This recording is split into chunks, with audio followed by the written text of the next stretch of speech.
They see my disability, I see my ability. They call me disabled, I call myself differently abled. There are some incidents that happen in your life. Those incidents break you, deform you, but they mold you into the best version of you. And the same thing happened to me. I was 18 years old when I got married. My father wanted me to get married. And all I said was, if that makes you happy, I'll say yes. And of course, it was never a happy marriage. Just about after 2 years of getting married, I met a car accident. Somehow my husband fell asleep and the car fell in the ditch. He managed to jump out, saved himself. I'm happy for him. But I stayed inside the car and I sustained a lot of injuries. The list is a bit long, don't get scared. The wrist was fractured. Shoulder bone and collarbone were fractured. My whole rib cage got fractured.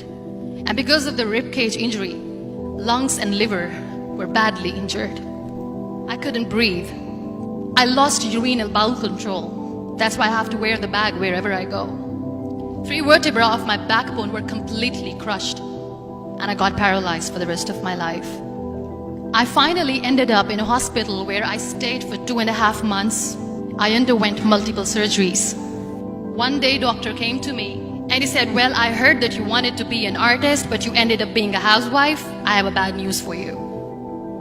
You won't be able to paint again because your wrist and your arm are so deformed, you won't be able to hold a pen again.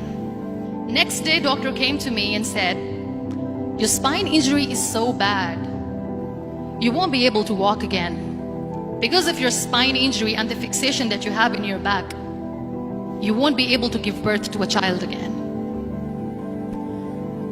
That day, I was devastated. I asked my mother, why me?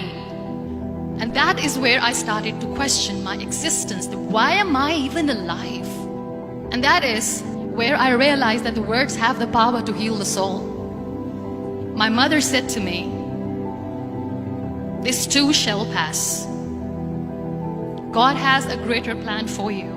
I don't know what it is, but He surely has. And in all that distress and grief, somehow or the other, those words were so magical that they kept me going. One day I asked my brothers, I know I have a deformed hand, but I'm tired of looking at these white walls in the hospital and wearing these white scrubs. I'm getting tired of this. I want to add more colors to my life. I want to do something. Bring me some colors, bring me some small canvas. I want to paint. So the very first painting I made was on my deathbed, where I painted for the very first time. It was not just an art piece or just my passion. It was my therapy. And then I was discharged and I went back home. And I went back home and I realized that I have developed a lot of pressure ulcers on my back and on my hip bone. I was unable to sit. There were a lot of infections in my body, a lot of allergies. So doctors wanted me to lie down on the bed straight for not 6 months, for not 1 year, for 2 years. I was bedridden, confined in that one room, looking outside the window, listening to the birds chirping, and thinking maybe there will be a time when we'll be going out with the family and enjoying the nature. That was the time where I realized how lucky people are. That is the time where I realized that the day I'm going to sit, I'm going to share this pain with everyone to make them realize how blessed they are, and they don't even consider them lucky. That day I decided that I'm going to fight my fears. We all have fears. Fear of unknown, fear of losing people, fear of losing health, money. We want to excel in career, we want to become famous, we want to get money. We are scared all the time. So I wrote down one by one all those fears. And I decided that I'm going to overcome these fears one at a time. You know what was my biggest fear? Divorce. I was trying to cling on to this person who didn't want me anymore, but I said no. I have to make it work.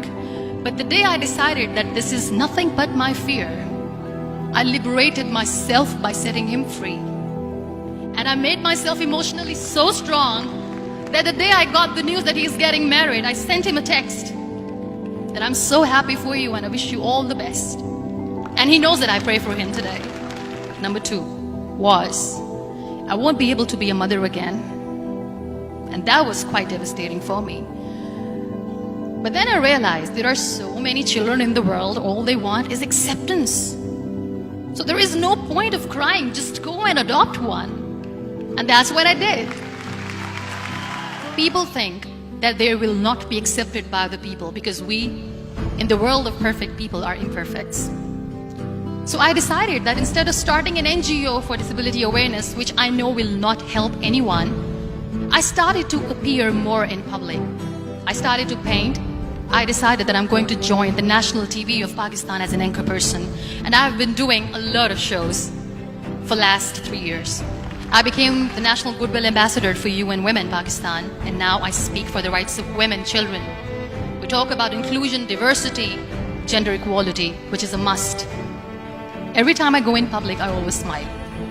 It's always a big toothy smile on my face. And people ask me, don't you get tired of smiling all the time? What's the secret? I always say one thing, that I have stopped worrying about the things that I have lost, the people that I have lost. Things and people who were meant to be with me are with me. And sometimes, somebody's absence makes you a better person. Cherish their absence. It's always a blessing in disguise. Live your life fully. Accept yourself the way you are. Be kind to yourself. Be kind to yourself. I'll repeat, be kind to yourself, and only then you can be kind to others. Love yourself and spread that love. Life will be hard. There will be turmoils, there will be trials, but that will only make you stronger. So when you accept yourself the way you are, the world recognizes you. It all starts from within.